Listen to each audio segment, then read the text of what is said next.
Hello friends, நான் தான் உங்கள் Vignesh, Tamil anime Kaisetsu. Demon Slayer பற்றி தான் இன்றைக்கி வந்து ஒரு டாபிக் பார்க்க போகிறோம். இன்ஃபினிட்டி கேசல் ஆர்க், அதாவது அஷிரா ட்ரைனிங் ஆர்க்கோட அனிமே வந்து சீசன் வந்து கம்ப்ளீட் பண்ணிட்டாங்க. நெக்ஸ்ட்டு வந்து இன்ஃபினிட்டி கேசல் ஆர்க் இருக்குது, அடுத்து சன்ரைஸ் கவுண்டவுன் ஆர்க் இருக்குது. ஸோ இந்த 2 ஆர்க்ஸ் இருக்குது.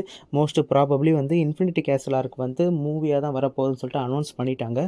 அந்த இன்ஃபினிட்டி கேசல் ஆர்க்கே வந்து மொத்தம் 3 மூவியாக வந்து போட போகிறதா வந்து சொல்லியிருக்கிறாங்க. ஸோ அந்த அப்படி 3 மூவியாக வந்துச்சு அப்படின்னா என்னென்ன ஃபைட்ஸ்லாம் நம்ம இன்ஃபினிட்டி கேசல் ஆர்க்கில் எதிர்பார்க்கலாம் அப்படின்றது வந்து ஒரு சின்ன வீடியோவாக போடலான்னு சொல்லிட்டு தான் அதை பற்றினா இந்த வீடியோ இருக்குது. இப்போது ஃபஸ்ட்டு மூவியில் வந்து என்ன எதிர்பார்க்கலாம் அப்படின்னா வந்து ஆல்ரெடி வந்து எல்லாருமே வந்து அந்த இன்ஃபினிட்டி கேசலில் வந்து விழற மாதிரி காமிச்சு அதோட முடிச்சிருப்பாங்க அஷிரா ட்ரைனிங் ஆர்க்கில். ஸோ இந்த மூவியில் வந்து அங்கேருந்து ஸ்டார்ட் பண்ணுவாங்க.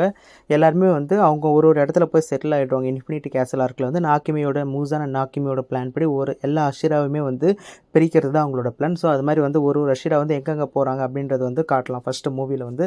அதுக்கப்புறமா ஜெனிட்ஸு வெர்சஸ் கைகாக்கு. ஸோ இந்த மேட்ச் வந்து கண்டிப்பாக அந்த ஃபஸ்ட்டு மூவியில் வந்து எதிர்பார்க்கலாம், ஜெனிட்ஸ் அண்ட் கைகாக்கு. இது வந்து மொத்தம் ஒரு 3 சாப்டர் இருக்குது. Chapter 144, 145 and 146. அதுக்கப்புறமா வந்து பார்த்திங்க அப்படின்னா நம்ம most expected fight Giyu and Tanjiro versus Akaza fight. மொத்தம் 10 சாப்டர் இருக்குது, 10 to 12 சாப்டர்ஸ் இருக்குது இந்த ஃபைட்டு. இதுவுமே வந்து ஃபஸ்ட்டு மூவியில் வந்து அடாப்ட் பண்ணுவாங்க. ஃபஸ்ட்டு மூவியோட எண்டில் வந்து பார்த்திங்க அப்படின்னா ஷினோபு வந்து டோமோ வந்து மீட் பண்ணுற மாதிரி வந்து இந்த சாப்டர் இந்த ஃபஸ்ட்டு மூவி வந்து முடிக்கலாம். இது வந்து ஃபர்ஸ்ட் மூவி. செகண்ட் மூவியில் பார்த்தீங்க அப்படின்னா ஷினோபு வெர்சஸ் டோமா சாப்டர் 141 to 143 வரைக்கும் அந்த ஃபைட் வந்து பார்க்கலாம். அதுக்கப்புறமா வந்து பார்த்தீங்க அப்படின்னா கனோ அண்ட் இனோசிகே வெர்சஸ் டோமா இவங்களோட ஃபைட்ஸை வந்து பார்க்கலாம்.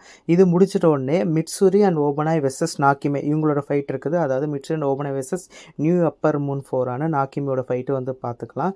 இதை வந்து ஏதர் சாப்டரோட ஃபஸ்ட்லேயோ இல்லை வந்து லாஸ்ட்லேயோ வந்து மாற்றி போடலாம். ஸோ அது வந்து அந்த மூவியோட ப்ரொடக்ஷன் அண்ட் அதோடைய கிறிஸ்ப்னஸ் அண்ட் அதுக்கப்புறம் பார்த்தீங்கன்னா அந்த கன்வீனியன்ட்டுக்கு ஏற்ற மாதிரி வந்து இதை வந்து எங்கே வேணாலும் சேஞ்ச் பண்ணலாம். அதுக்கப்புறமா இந்த மூவியோட எண்ட் பாயிண்ட்டை வந்து எதை வைக்கலாம் அப்படின்னா நம்ம மியூச்சிரோ வந்து கோகுஷிபோ வந்து மீட் பண்ணுற மாதிரி, இல்லைனா வந்து கோகுஷிபோட அந்த சின்ன ஃபைட்டு ஒரு சீன் இருக்கும். ஸோ அதோட வந்து முடிக்கலாம் இந்த வந்து செகண்ட் மூவியை வந்து. அப்படியே தேர்ட் மூவிக்கு வந்து போட்டிங்கன்னா இன்னும் பேலன்ஸ் இருக்குது வந்து பார்த்தீங்கன்னா அப்பர் மூன் வெர்சஸ் த அஷிராஸ்.